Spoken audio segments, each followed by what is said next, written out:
Halo guys, kembali lagi dengan Raid Channel.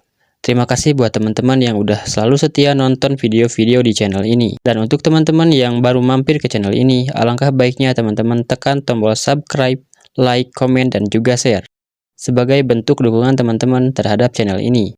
Dan jangan lupa untuk nyalakan lonceng notifikasinya agar teman-teman tidak ketinggalan video-video terbaru dari channel ini. Dan langsung saja gas Raja Pemborosan. Di video sebelumnya, Tuan Peng terkena tendangan maut tepat pada rudalnya. Jinglong pun memuji kekuatan rudal Tuan Feng. Wah, Tuan Peng benar-benar orang tua yang sangat kuat. Tuan Peng pun menjawab dengan sedikit rasa malu. Jangan dibicarakan. Jarang-jarang kamu datang ke sini.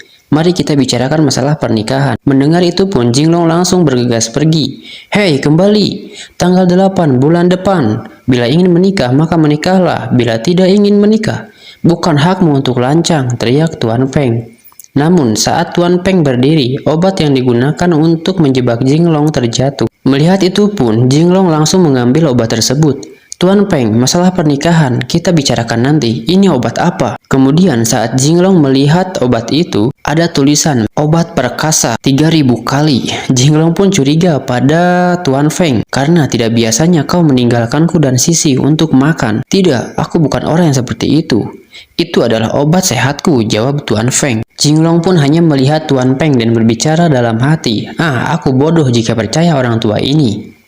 Namun tiba-tiba Tuan Peng meminum obat itu. Astaga, dia benar-benar gila, ujar Jinglong. Jangan omong kosong, bila kamu setuju, aku akan segera meminta orang untuk membuatkan baju pengantin. Hei, kapan aku setuju, ujar Jinglong yang menolak pernikahan itu. Tuan Peng pun tersenyum dan memperlihatkan celana dalam milik Jinglong. Ia pun bermaksud memfitnah Jinglong dengan celana dalam itu. Aku hanya perlu, kau telah merusak kesucian anakku. Dasar kau tak tahu malu, ucap Jinglong. Hahaha. Bila aku tahu malu, aku tidak akan jadi pejabat. Ayo, bagaimana? Kau bisa menggigitku? Jawab Tuan Feng. Jinglong pun kesal dan mereka pun bertarung di dalam ruangan tersebut. Peng Sisi dan yang lainnya pun hanya mendengar dari luar. Mereka berdua pun bonyok guys. Lalu mereka saling memuji pukulan masing-masing dan Tuan Peng menganggap Jinglong saudara yang langsung disangkal oleh Jinglong. Jinglong pun berniat pergi namun ditahan dan diikat oleh bawahan Tuan Feng. Tuan Peng pun menjelaskan bahwa pernikahan ini sudah diatur kaisar dan juga tidak ada yang dirugikan dengan pernikahan ini. Jinglong pun tahu bahwa ini aman untuk keluarga Li, tapi aku tidak mau. Sambil teriak, dia pun mampu melepaskan diri. Dan karena dia tahu ke depannya keluarga Fang akan dibasmi oleh Raja Yan, dia pun tetap menolak pernikahan itu. Tuan Peng pun berteriak, yang membuat Jinglong sangat takut. Namun ternyata dia meminta tolong dan meminta uang dengan alasan mengurusi Feng Sisi sangat mahal biayanya. Jinglong pun kesal karena sebenarnya Tuan Peng meminta uang bukan untuk Feng Sisi, tapi untuk para wanita peliharaannya. Bagaimana kau tahu? Ujar Tuan Feng. Lalu Jinglong berkata, bukankah kau sendiri yang memberitahu? Tuan Peng pun mengingat kata-katanya. Tuan Peng pun sadar bahwa susah untuk memaksa si Jinglong. Namun tiba-tiba rudal Tuan Peng menabrak meja. Yang itu dilihat oleh bawahannya. Tuan, astaga gawat, rudalku ngamuk. Yang ternyata reaksi obat yang dia minum mulai bekerja. Cepat, panggil 10 wanita-wanitaku. Edan guys ya. Sekali ngamuk 10 wanita jadi korban. Tolong cepat panggil nyonya, teriak Tuan Feng. Kemudian scene pun berubah memperlihatkan istana kaisar yang ternyata perayaan ulang tahun kaisar sedang dilaksanakan. Para pejabat dan orang-orang penting lainnya pun mengucapkan selamat kepada kaisar secara bergantian. Dari mulai keluarga kaisar, yang di sana ada Yunwen dan para raja yang lainnya. Lalu kaisar meminta Yunwen duduk di sebelahnya. Para raja yang lainnya pun sedikit iri dengan hal itu. Dan para raja-raja itu pun hanya bisa diam menatap kejadian itu. Lalu terlihat Lin Peng yang menanyakan perihal hadiah yang disiapkan oleh Jinglong. Kemudian Jinglong bilang, tidak usah khawatir. Lalu Jinglong dan Raja Yan saling menatap. Nampaknya Raja Yan mengetahui sesuatu yang direncanakan kaisar pada Jinglong. Lalu Lin Peng berbisik, bos hati-hati jangan sampai kelemahan kita ketahuan. Jinglong pun mengiyakan. Namun ternyata pembicaraan mereka didengar oleh bawahan kaisar. Lin Peng pun terkejut dan meminta maaf, namun karena panik dia tidak sengaja menarik celana pelayan kaisar itu. Dan terlihatlah adegan asusila guys. Lalu singkat cerita, bagian para menteri pun mengucapkan selamat pada kaisar. Kemudian mereka pun duduk untuk menyaksikan berbagai hadiah untuk kaisar. Kemudian Raja Su menampilkan penyanyi dan penari untuk kaisar. Jinglong dan Yunwen pun sangat terkejut karena hadiahnya sama. Lalu terlihatlah para gadis-gadis berjalan ke atas panggung. Jinglong pun tambah terkejut. Lalu Muang menjelaskan bahwa berhadapan dengan Raja Su tidak mudah. Raja Su dikenal dengan keahliannya menulis sastra dan dia dekat dengan Konfusianisme. Dan kaisar juga menyebutnya sebagai jenius Su. Sebab itulah pertunjukan pasti tidak akan sederhana. Lalu saat Jinglong sedang berpikir, tiba-tiba datanglah aki-aki berdegong. Dia pun menjombongkan dirinya karena ternyata Raja Su adalah muridnya. Dan Tuan Feng berkata, aku tahu kau punya perjanjian dengan Yunwen. Tapi sayangnya selama ada Raja Su, kau tidak dapat berhasil. Jinglong pun kesal dan ingin menghajar Tuan Feng, namun ditahan oleh Lin Feng dan Muang. Tuan Feng pun terus mengejek Jinglong. Orang-orang pun terpesona dengan tarian itu, yang membuat Tuan Feng sangat percaya diri. Jinglong dan yang lainnya pun sangat khawatir. Namun untungnya ada anak kecil yang salah mengucapkan lirik lagunya yang membuat kaisar marah. Raja Su pun mencoba menjelaskan, namun kaisar malah ngamuk.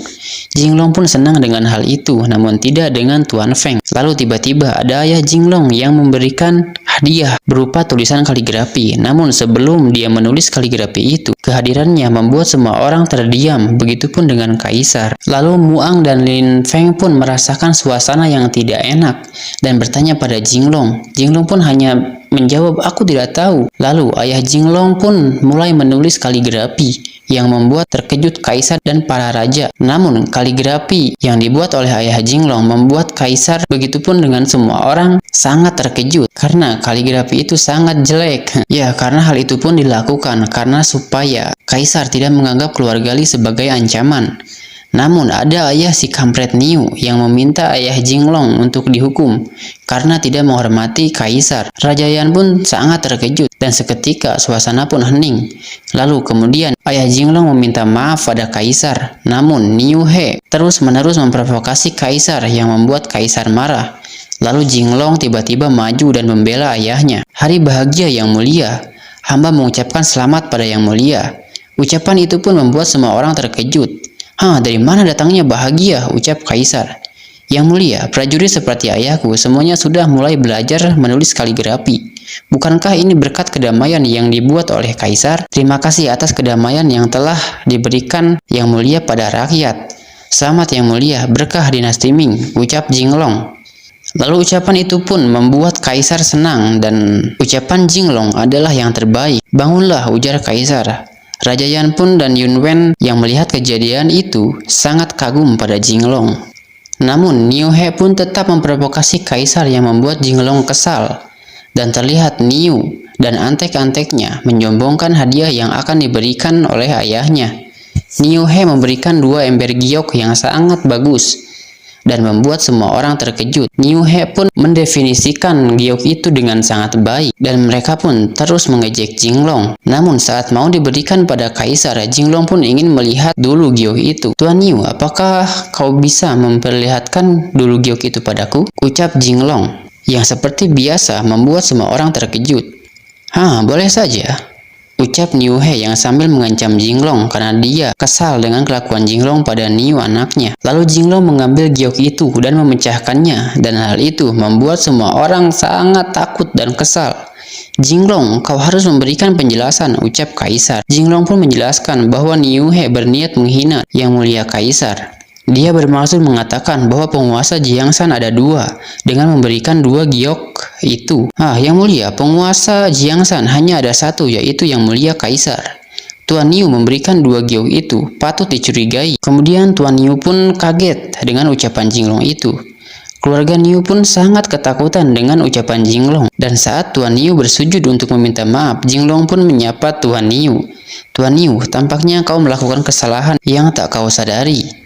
Sekarang embernya sudah jadi 1. Nah, itu udah lebih baik. Ya, benar-benar 1 ember yang mulia. Terima kasih atas petunjukmu Jinglong. Namun saat Tuan Niu mau memberikan 1 embernya itu, Jinglong langsung mengambil ember itu lagi dan langsung memecahkannya lagi. Dan itu pun kembali membuat semua orang terkejut dan membuat kaisar marah. Lalu terlihat Yunwen dan Raja Yan khawatir.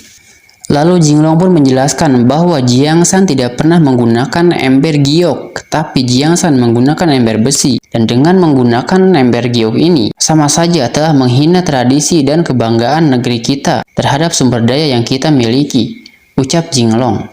Lalu ucapan Jinglong pun dibenarkan oleh orang-orang ini. Ayahnya pun memuji diri sendiri karena kehebatan Jinglong yang merupakan keturunannya. Lalu Niu He pun meminta ampun pada kaisar dan membenarkan ucapan Jinglong. Lalu dia meminta tolong pada Jinglong. Jinglong, tolong lepaskan aku. Tapi Jinglong malah meledek Tuan Niu.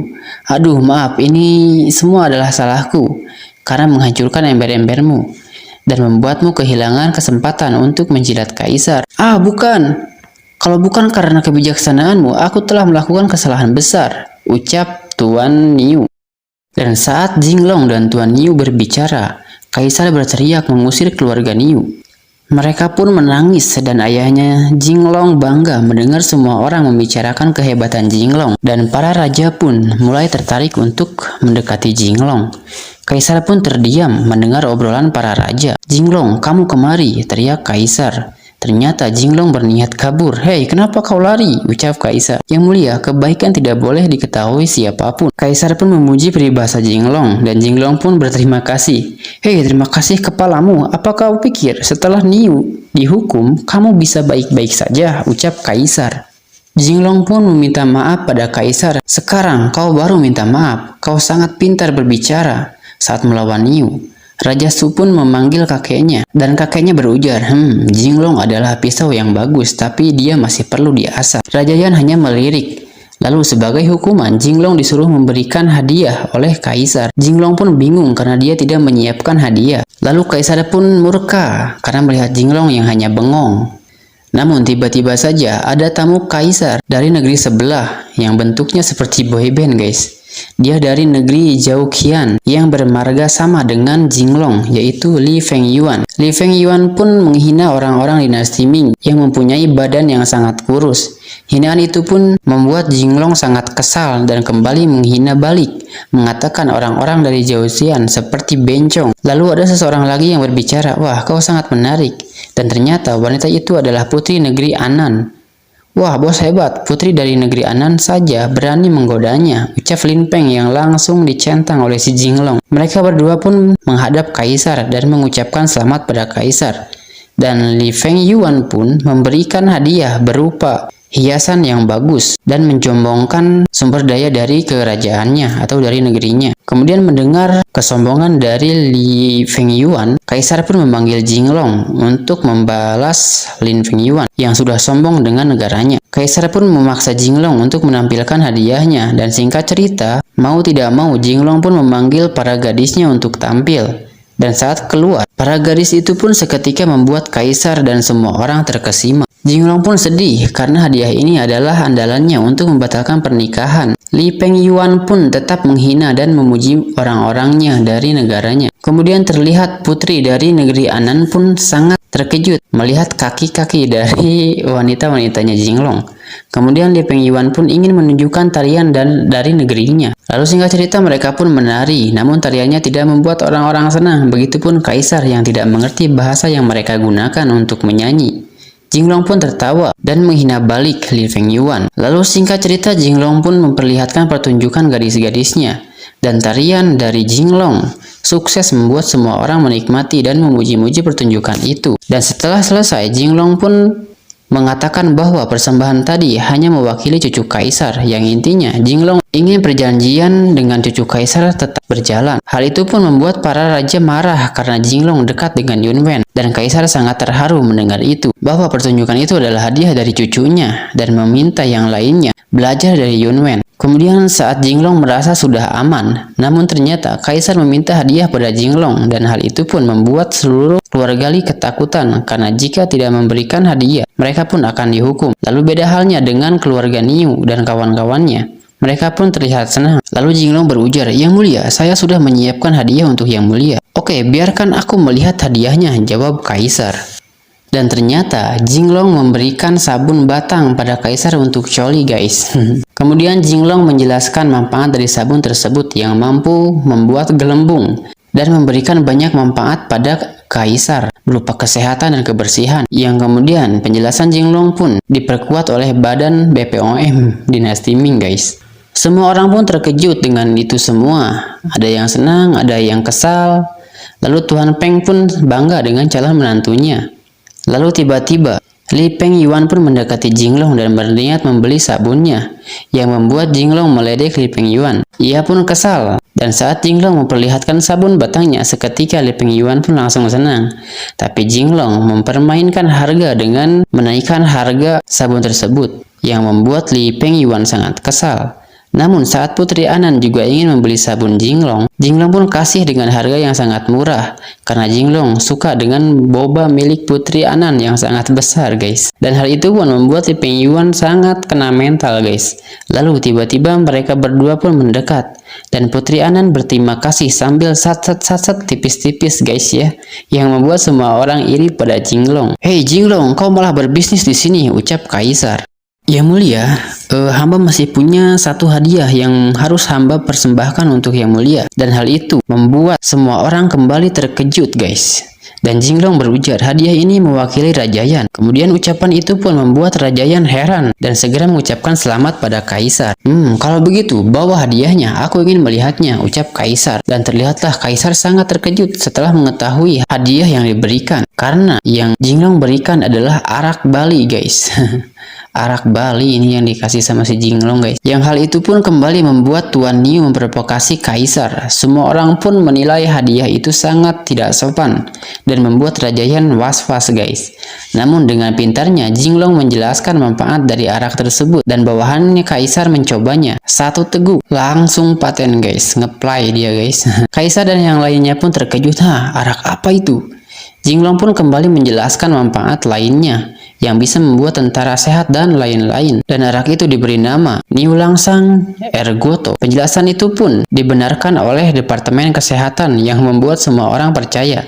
Lalu singkat cerita, kaisar pun menerima hadiah tersebut. Lalu Niu sangat kesal karena merek araknya sama dengan punya Niu. Dan sekarang giliran si Niu ya yang dijiplak sama si Jinglong. Kemudian Jinglong hanya tutup kuping mendengar ocehan Niu. Lalu kaisar memberikan julukan untuk arak Jinglong tersebut, yaitu arak kekaisaran. Lalu kaisar dan Raja Yan pun saling melirik. Dan terlihat para raja yang lainnya juga membicarakan mereka. Begitupun dengan Yun Wen yang sangat khawatir Jinglong akan berpihak pada Raja Yan.